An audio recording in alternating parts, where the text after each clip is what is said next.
हारियुनि ऐं पोरियतनि जे हक़नि लाइ जाखोड़ींदड़ बाबाए सिंध कामरेड हैदर बख्श जतोई जे विछोड़े खे 49 साल गुज़री चुका आहिनि, पर संदुसि हारियुनि लाइ शुरू कयल जिदोजहद अॼु बि जारी आहे। कामरेड हैदर बख्श जतोई लाड़काणे जे ॻोठ बखो देरो में 7 अक्टूबर 1901 ईस्वी में फ़क़ीर अलादाद जतोई जे घर में जनम वरितो।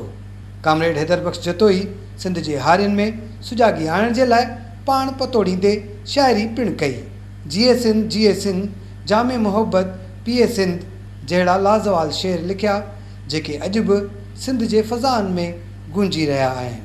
बाबाए सिंध कामरेड हैदर बख्श जतोई हारियुनि लाइ जिदोजहद करण वारो पहिरियों शख़्स हो जंहिं हुर मुजाहिदनि सां ज़ुल्म ॾिसी डिप्टी कलेक्टर जी नौकरी तां इस्तीफ़ा ॾेई छॾी ऐं सॼी हयाती हारियुनि जे हक़नि लाइ जाखोड़ करण में वक़्फ़ करे छॾी। कामरेड हैदर बख्श जतोई उहा उन हालत में थी जॾहिं ते अंग्रेज़ बैठक हुई। कामरेड उनखे अंग्रेज़ बैठक जो डिप्टी कलेक्टर हो, उन वेझाई सां ॾिठो त साम्राजी असरात आहे, तंहिंजे करे जागीदारी ऐं वॾेरे खे वधीक अहमियत ॾिनी पई वञे, अमीर खे अमीर कयो पियो वञे, ग़रीब खे ग़रीब पियो कयो वञे। उन सॼी सिस्टम खे ॾिसण खां पोइ उन इस्तीफ़ा ॾेई ऐं पंहिंजे क्लास खे छॾे हेठिएं क्लास में आयो, जेको पोरियत तबिको जेको जबर ऐं ॾाढ जो शिकार हो, जेको ज़हनी जिस्मानी तौर ते परेशान हो। कामरेड उन्हनि जी ॻाल्हि कई, आवाज़ बुलंद कयो।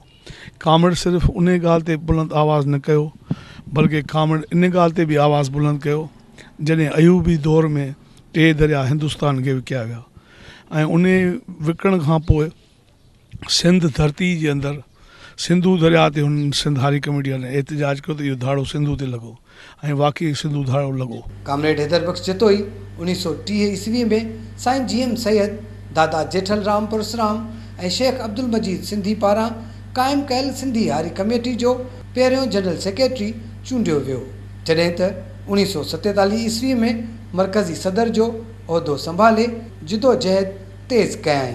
कामरेड हैदर बख्श जतोई हारियुनि जे हक़नि लाइ 1945 खां 1947 ईस्वीअ ताईं अधु बटई जी तहरीक हलाई, जॾहिं त 1951 ईस्वीअ में सिंध असेंबली साम्हूं धरणो हणी सिंध टेनेंसी एक्ट पिणु पास करायो। बाबा सिंध कामरेड हैदर बख्श जतोई जेका जिदोजहद कई, सिंध जे वॾेरनि, जागीरदारनि, पीरनि, मीरनि खे इहो ॿुधाई त बाबा सिंध जा असली वारिस सिंध जा हारी अथव।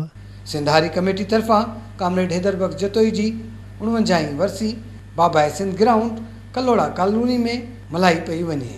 कैमरामैन हसीबुनि सां गॾु फ़हीम बबर, सिंध TV न्यूज़, हैदराबाद।